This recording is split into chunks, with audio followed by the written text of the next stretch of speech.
Hello students, welcome to success मंत्र।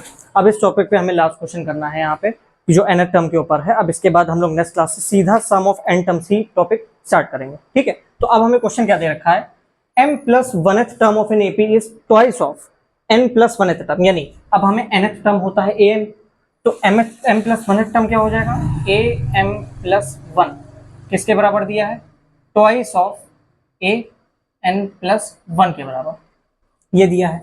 अगर हमसे ये बोलता है an nth टर्म तो a plus n minus 1 into D हो जाता है, पर यहाँ पे क्योंकि m प्लस 1 है तो यहाँ पे जो फॉर्मूला बनेगा वो बनेगा a m plus 1 minus 1 into D is equal to 2 times of a plus n plus 1 minus 1 into में d। ये पूरा फॉर्मूला बनेगा कैसे, यहाँ पे m प्लस 1 है, एक कम हो गया, यहाँ पे n प्लस 1 है, n प्लस 1 में से एक कम हो गया, plus 1 minus 1 plus 1 minus 1 cancel हो जाएगा, बचेगा क्या, md, यानी a plus md is equal to 2 times of a plus nd, ठीक है। a plus md is equal to ये 2 एक बार इससे मल्टीप्लाई, ये इससे मल्टीप्लाई, तो क्या हो जाएगा 2a प्लस 2nd, ठीक है। अब हमें a की वैल्यू फाइंड करनी है।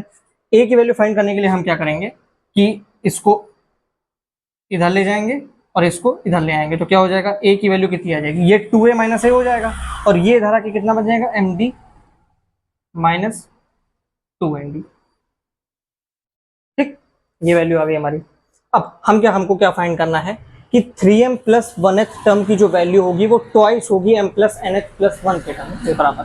अब हम क्या करेंगे, पहले इसकी वैल्यू फाइंड करेंगे, तो a 3m प्लस 1 की वैल्यू क्या होगी, वो होगी a plus 3m plus 1 minus 1 into में d, यानी कि जो पूरा टर्म है इसमें से एक कम हो जाएगा, प्लस 1 माइनस 1 कट गया। अब a की वैल्यू हम लोग रख देंगे, a की वैल्यू क्या है md माइनस 2nd प्लस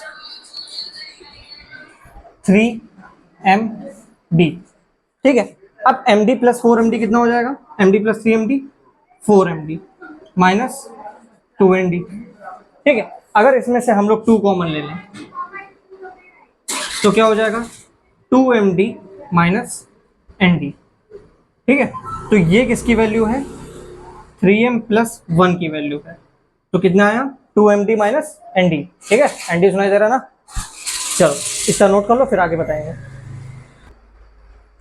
अब a की वैल्यू हमारी md माइनस 2nd आ गई और 3m प्लस 1 की वैल्यू ये आ गई। अब हमें फाइंड करना है, अब हम देखते हैं कि ये क्या इसके ट्वाइस होगा कि नहीं होगा, तो हम am plus n plus 1 term की वैल्यू फाइंड करते हैं, am प्लस n प्लस 1, इसकी वैल्यू क्या हो जाएगी a प्लस, अब ये चीज पूरी लिखेंगे यानी m प्लस n प्लस 1, इसमें से एक कम यानी minus into D, plus 1 minus 1 cancel हो जाएगा, बचेगा क्या a plus m plus n into में d, इसको सॉल्व करेंगे a plus md plus nd, यानी ये इससे मल्टीप्लाई ये इससे मल्टीप्लाई, ठीक।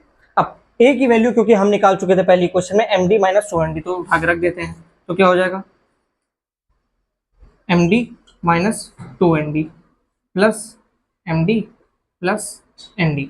अच्छा md plus md 2md minus 2nd plus nd minus का nd, यानी ये किसकी वैल्यू आई, m प्लस n प्लस 1 की वैल्यू आई है, ठीक। अच्छा हमको जो प्रूफ करना था वो प्रूफ करना था कि क्या ये टर्म ट्वाइस है इस टर्म के बराबर, तो है, ध्यान से देखें, तो 2md माइनस nd की वैल्यू क्या है ये, और यही बात प्रूफ करनी थी। जैसे अगर मैं ये लिखूं a 3m plus 1 is equal to twice, 2md minus nd किसकी वैल्यू है, इसकी वैल्यू है, तो यानी ये क्या आ गया am प्लस n प्लस 1, और यही बात हमें प्रूफ करनी थी, हेंस प्रूफ,